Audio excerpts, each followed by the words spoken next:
Hello दोस्तों, फिर से आपका स्वागत है हमारे YouTube चैनल शार्प फैक्टेज पे। और आज की इस वीडियो में मैं आपको बताने वाला हूँ कुछ ऐसे धमाकेदार और इंटरेस्टिंग से फैक्ट्स जो शायद आपने कभी नहीं सुने होंगे। तो शुरू करते हैं इस वीडियो को बिना किसी देरी के। आपको पता है कि क्रेडिट कार्ड की जो शुरुआत है वो हमारे इंडिया के आज़ादी से भी पहले यानी 1920 से ही शुरू हो चुकी थी, वो भी होटलों में। सबसे पहले होटलों में इसलिए क्योंकि होटल ही वो जगह थे जहाँ वे अपने कस्टमर्स को ऑफर कर रहे थे अपने होटल स्टेज के बिल पे करने के लिए, जो कि आसानी से एक क्रेडिट कार्ड के जरिए आप कर सकते हो।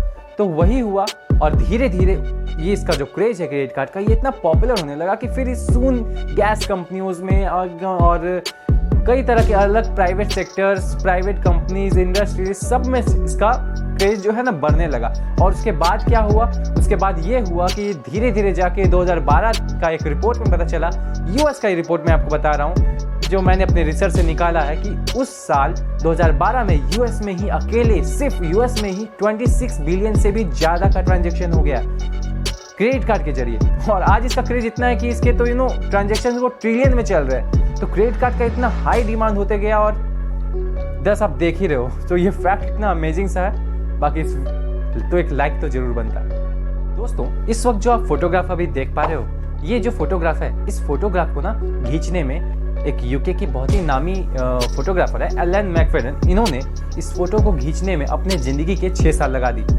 और इन 6 सालों में उस फोटोग्राफर ने 7,20,000 बार कोशिश की भी। आप देख सकते हो कितनी ज़्यादा कोशिश है। ये 7,20,000 फोटो खींचना भी एक बहुत बड़ी बात होती है और उसने तो अपने ज़िंदगी के 6 साल लगा दिए सिर्फ एक सिंगल सी फोटो खींचने में। तो आप समझ सकते हो इस फोटो की क्या वैल्यू होगी।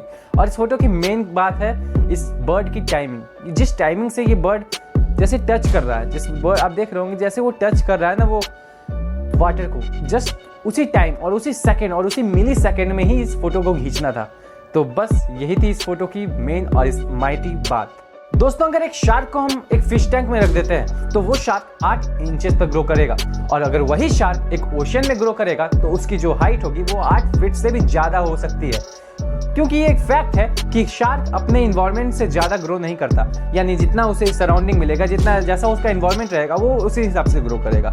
ठीक वैसे ही हम इंसानों में भी एक सेम चीज़ होती है। हम जिस थिंकिंग ऑफ पीपुल, जिस छोटी सोच वाले लोगों के साथ अगर बैठना उठना हमारा है तो हम भी एक छोटी सोच तक ही सीमित होकर रह जाएंगे।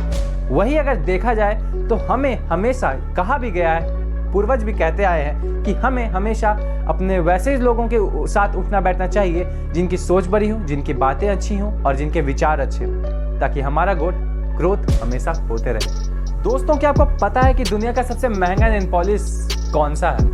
इट मीन्स कि इसका जो दाम है वो मैं बताऊं तो वो हज़ारों में नहीं, लाखों में भी नहीं, बल्कि करोड़ों में है। जी हाँ, आपने बिल्कुल सही सुना, करोड़ों रुपए का नेल पॉलिश।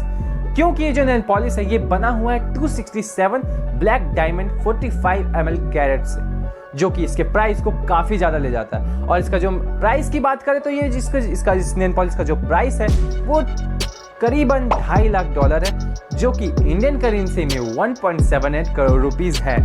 और इस नेल पॉलिश को बनाने वाली कंपनी का नाम है एजेचर। दोस्तों, क्या आपको पता है कि हाथी दिन भर रोते और अपने कान क्यों हिलाते रहते हैं? बेसिकली इसके पीछे का जो फैक्ट है मैं आपको आज बताता हूँ। होता यह है कि हाथी अपने शरीर में विशालकाय हैं, तो उनकी जो obvious सी बात है कि उनके जो अंदर की जो हीट होगी वो भी हमारे द्वारा या हमारे से ज़्यादा होगी, है ना। तो इसी हीट को रिलीज करने के लिए वो अपने कानों का प्रयोग करते हैं और अपने कानों को हिलाकर वे अपने अंदर की हीट को रिलीज करने की कोशिश करते हैं और अपने आप को ठंडक पहुंचाते हैं। अब बात करें साउथ अफ्रीका के हाथियों की, तो आप देखते होंगे साउथ अफ्रीका के हाथियों के कानों की जो लंबाई है, जो उनकी जो कान भी है वो भी कुछ ज़्यादा बड़े होते हैं, ताकि वो ज़्यादा अमाउंट में वो हीट को रिलीज कर सके और अपने आप को ज़्यादा जल्दी ठंडक पहुंचा सके। क्योंकि साउथ अफ्रीका एक गर्म जगह है, तो ऑब्वियस सी बात है कि वहाँ गर्मी ज़्यादा है, तो एनिमल्स में जो हाथियों में जो गर्मी है वो भी ज़्यादा जल्दी बढ़ेगी।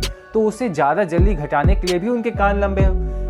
बेसिकली नेचर ऐसा हर तरह के, यानी आप पहाड़ों में जाइए और एक आप शहरों में रहिए, इन दोनों के जानवरों में काफ़ी अंतर आ जाता है ना। अब बात करते हैं कि इनके आंखों में इतना आंसू क्यों आता है। दोस्तों, ये जो आंसू की बात मैं कह रहा हूँ ये आंसू नहीं होते, हाथियों के आंसू होते हैं। मैं मानता हूँ वो रोते हैं, पर जब हम जब भी उन्हें देखते हैं हम देखते रहते हैं कि उनकी आंखों से आंसू आ रहा है, यानी वो रो रहे हैं। नहीं, हर वक्त वो नहीं रोते। होता यह है कि जब धूप होती है, यानी तेज धूप होती है, तो ज़्यादा रोशनी में हाथी का जो आँख है वो कम क्षमतादायक होता है, तो ज़्यादा तेज धूप में वो नहीं देख पाता। इसके कारण जब हम कुछ नहीं देख पाते दूर का या बिन चश्मा के हम देखते हैं तो हमारे आँखों से पानी आता है। वैसे जब हाथी नहीं देख पाता उतना तेज धूप में तो उसकी आँखों से पानी आने लगता है। और पानी आने से भी पहले एक बहुत अच्छी सी चीज़ होती है, वो होती है कि उसकी जो परत होती है वो सूखने लगती है। अब वो सूखे और वो अपने आँखों की ये पलकों को ना झपका पाएगा, क्योंकि अगर हमारी ये जो आई है इसकी परत अगर सूख जाए तो हमें काफ़ी कष्ट होगा हमें अपने परत को झुकाने में। लेकिन हाथियों में ऐसा तरल मौजूद होता है जो उनकी आँखों से निकलता है उनके इसी परत को गीला रखने में, और इसे गीला रखकर जब वो ज़्यादा भरने लगता है उनके आँखों में तो वो बाहर गिरता है और हमें लगता है कि वो रो रहे हैं। तो ये शानदार सा फैक्ट जान के आपको कैसा लगा हमें कमेंट करके ज़रूर बताइएगा, और क्या आपको इसके बारे में पहले से पता था? और ज़्यादा से ज़्यादा हमें सपोर्ट भी दीजिए और हमारे चैनल को सब्सक्राइब और लाइक का बटन भी ज़रूर दबा दीजिएगा।